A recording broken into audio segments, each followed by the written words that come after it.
right, this tutorial is going to help guide you in completing the executive summary in the planning module, which creates our divisional annual report. So when you're in the planning module, make sure that you're in the correct year. I'm using a different cycle for this example because the form is already completed. Make sure you're on the student life annual reporting section. And then, of course, select your office. I'm using CHU as the example. Here's their executive summary item. They were able to get that by clicking Plan Item and selecting Executive Summary. It's important that you rename your summary with the correct cycle date and your department name at the end, which, by the way, it tells you exactly how to do that right here. Please type in the following whatever the year is, executive summary, and then the department. So make sure you name it correctly. Okay, everything you put into these boxes is how Student Life Communications will create the annual report. So let me go to CHU, since that is the example we're using. All right, so everything on the form in planning will allow the team in communications to create this. So if you'll notice, the first box is the mission statement. And very simply, the mission will be that first spot. After that, your core functions. Now, your core functions, those are your the basic things that your office will accomplish if students interact. So providing health and wellness education and resources to students, faculty, and staff in relation to the 8 dimensions of wellness. Now, how do they complete the core functions? Through their initiatives, okay? So through the initiatives. So this office specifically has group level programs, and then they have group and individual, and they have campus-wide events, along with some peer health educators. So this information is going to go right here under core functions and key initiatives. So keep in mind the spacing. Keep in mind that this is short and clear and concise. This is your identity. So your mission, your core functions, and your key initiatives focuses on your identity. Now, the successes will come from your 3 assessment plans. So if we come over here, it tells you successes over the past year. Now, they went ahead and celebrated an extra one, which was okay.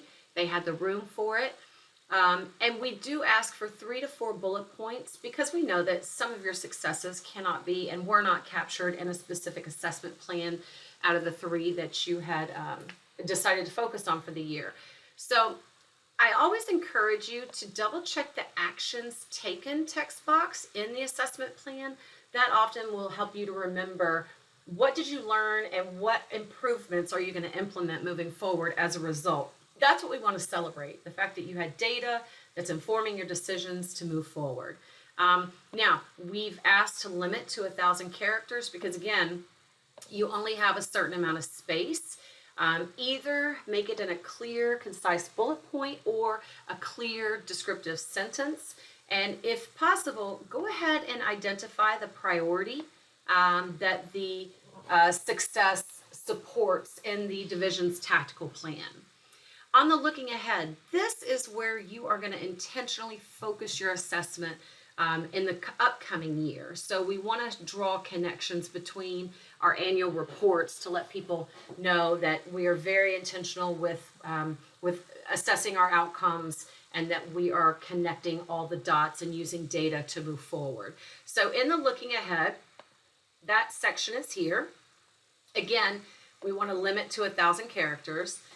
We won't have our planning meetings for the next cycle until July, but that doesn't mean that you all cannot go ahead and have these discussions and plan and know what it is you're going to be looking into. If we do make some slight changes, we can make some edits with communications because this annual report is slated to go out in September around the division of the State of the Division address by the Vice Chancellor.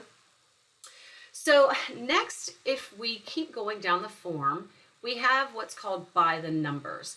And we asked for 7 to 10 data points, very simple, very clear, because around the page you'll notice things like this right here.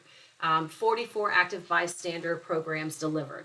So these are going to be the numbers that we just kind of share around the annual report.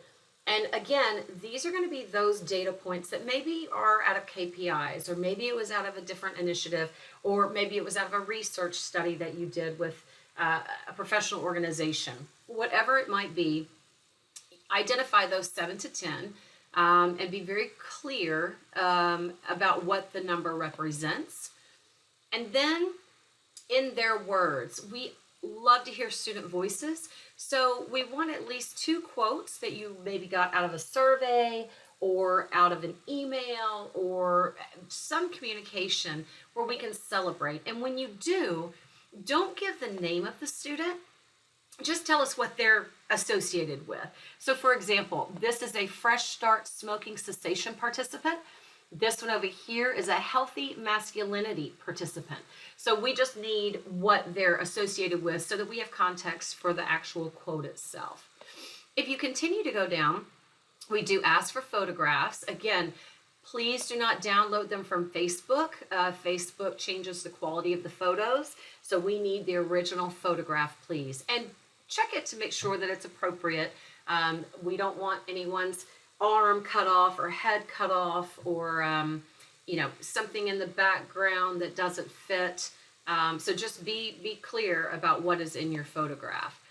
The free space optional. Okay, this is that space where many of you said, hey, we really have some things we want to talk about to tell our story, but we're just not able to do it in the fields provided. So we've opted to allow you to forfeit one of your picture spaces and be able to have a space where you get to talk about something a little different. And so this is the space right here that this office decided to celebrate with. For the year 1920, we have had quite the disruption with COVID-19. So if you would like to speak to how you reimagined your services to support the students at UT, this would be a great space to do that. It doesn't need to have a picture, but if there is a picture that's appropriate, that's fine. But this is just where you have some real estate to have a narrative that describes and discusses something that is important to your identity for this annual cycle, and this specific annual cycle does include COVID-19.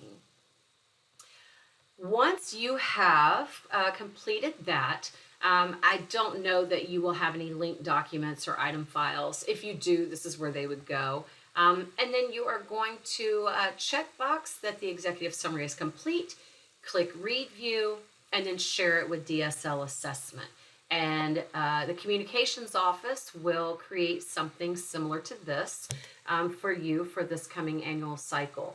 We're trying not to change the template to give you all some consistency and some comparability from cycle to cycle. But Landon or someone out of Student Life Communications is very likely to connect with you if there are any questions or edits. And of course, we will let you review this before it's being published to make sure that everything is accurate. So again, the executive summary template is what creates the the annual report. If you have any questions, don't hesitate to reach out to dslassessment.utk.edu.